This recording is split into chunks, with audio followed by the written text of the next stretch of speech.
मुकेश गोस्वामी इस वक्त हमारे साथ जुड़े हैं। आपको बता दें संयुक्त सचिव हैं असंगठित श्रम संघ के। मुकेश जी, बहुत बहुत स्वागत है आपका पत्रिका टीवी पर। लगातार यहाँ पर मुकेश जी प्रयास किए जा रहे हैं सरकार की तरफ से, और एक राहत की ज़रूर खबर सामने आ रही है कि रोडवेज बसों का संचालन किया जा रहा है और उन लोगों को यह आश्वासन दिया जा रहा है जो अपने अपने घरों से दूर हैं। ऐसे में ट्रेन के माध्यम से अगर वो नहीं पहुँच पा रहे तो रोडवेज के माध्यम से उन लोगों को अपने अपने घर पहुँचाया जाएगा। जी जी तो जी हाँ, खैर ये अच्छी बात है एक तरीके से कि राजस्थान सरकार श्रमिक स्पेशल बस चला रही है, लेकिन उसका क्या लेआउट होगा, प्लान क्या है, कैसे भेजेंगे, क्या केवल पड़ोसी राज्यों में ये बसें जाएंगी या ये बसें बिहार, बंगाल, झारखंड, उड़ीसा, क्योंकि वहाँ के भी मजदूर बड़ी तादाद में राजस्थान में हैं। तो अभी उसका जो डिटेल हम भी सुबह से कोशिश कर रहे थे कि किस तरीके से राजस्थान सरकार ये बसें चलाएगी, क्योंकि बड़ी तादाद में अभी भी बहुत सारे लोग पैदल निकल गए हैं, बहुत सारे लोग कई तरह के साधनों में गए हैं। फिर भी बड़ी संख्या है जयपुर जैसे शहर में, जोधपुर, पाली, सिरोही, जो बड़े बड़े शहर हैं राजस्थान के, और गांव के इलाकों में भी बहुत सारे लोग बिहार के मजदूर जो सब्जी और अन्य तरीके का खेती के काम के लिए आते थे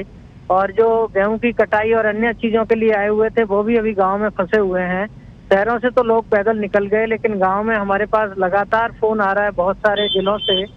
तो यदि राजस्थान सरकार एक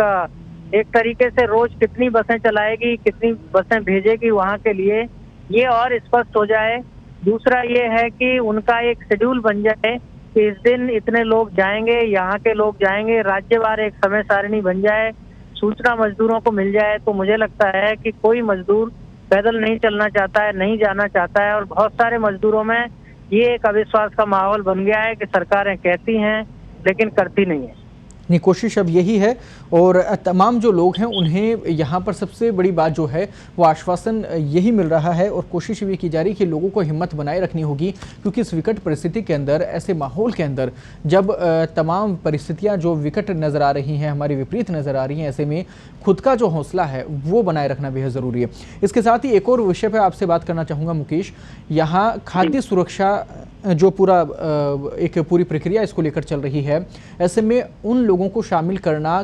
किस हिसाब से पूरी व्यवस्था रहेगी जो बाहर से आ रहे हैं, जो राजस्थान में वर्तमान में नहीं रह रहे थे, जिनका किसी सूची में नाम नहीं था, तो ऐसे में उनके लिए क्या कुछ व्यवस्था यहाँ पर रहने वाली है, और क्या आपको लगता है कि उन्हें ये तमाम लाभ मिल पाएगा खाद्य सुरक्षा से जुड़ा हुआ? मुकेश जी। जी तो बेसिकली हाँ, एक बात है कि कुछ परिवार जो घर में से एक या दो व्यक्ति कहीं पलायन करके दूसरी जगह काम के लिए जाते हैं, उनके लोग तो पहले से खाद्य सुरक्षा में जुड़े हुए हैं,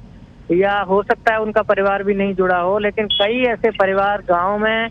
बड़ी संख्या में लौट रहे हैं जो पूरा का पूरा परिवार पलायन करके महाराष्ट्र और गुजरात में, क्योंकि राजस्थान के ज्यादातर लोग जो पलायन करके जाते हैं वो महाराष्ट्र और गुजरात जाते हैं, उनके बड़े बड़े शहरों में जाते हैं। तो ये प्रशासन के लिए भी और दूसरे लोगों के लिए भी बड़ा चुनौती है कि उनके राशन कार्ड बने, उनकी पहचान हो, उनकी सूचियां बने और उनको वितरण हो। क्योंकि बात यह है कि कह दिया जाता है, एक आदेश निकलता है, उस आदेश की पालना होने में प्रशासन में महीनों लग जाते हैं, और राशन जैसी चीज यदि तुरंत नहीं मिले तो व्यक्ति वहां से यहाँ आके भी भूखा मरने की उसकी स्थिति बन जाएगी, वो भूखे मरने के लिए मजबूर हो जाएगा। केंद्र सरकार ने कहा है कि जो भी प्रवासी मजदूर हैं उनको, उनके परिवार को 5 किलो प्रति यूनिट के हिसाब से राशन दिया जाएगा, गेहूं और चावल अलग अलग क्षेत्रों के हिसाब से। तो वो उसकी पालना के लिए प्रशासन को जल्दी से जल्दी जो भी लोग लौट रहे हैं उनकी सूचियां बना के, और ये जो है प्रशासन के सामने रखना होगा, जिले वाइज, तहसील वाइज, जिस भी तरीके से ये सूचियां बननी है।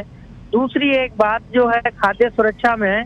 बहुत बड़ी तादाद में क्या हो रहा है कि केंद्र सरकार अभी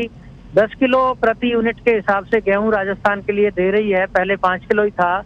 और अभी किसी तरीके का कोई ओटीपी और आधार भी नहीं है उसमें। कई लोगों को आधार की वजह से, ओटीपी की वजह से परेशानियां भी होती हैं, क्योंकि उनके पास फोन नहीं है, दिक्कतें हैं। लेकिन कई सारे राशन डीलर इसमें चोरियां भी कर रहे हैं लोगों को। ऐसे समय में जब पूरा देश संकट में है, दुनिया संकट में है, ऐसे समय में जो लोग बेईमानी कर रहे हैं, बिल्कुल मुझे लगता है उन पे लगाम लगनी बेहद जरूरी। बिल्कुल सही कहा आपने।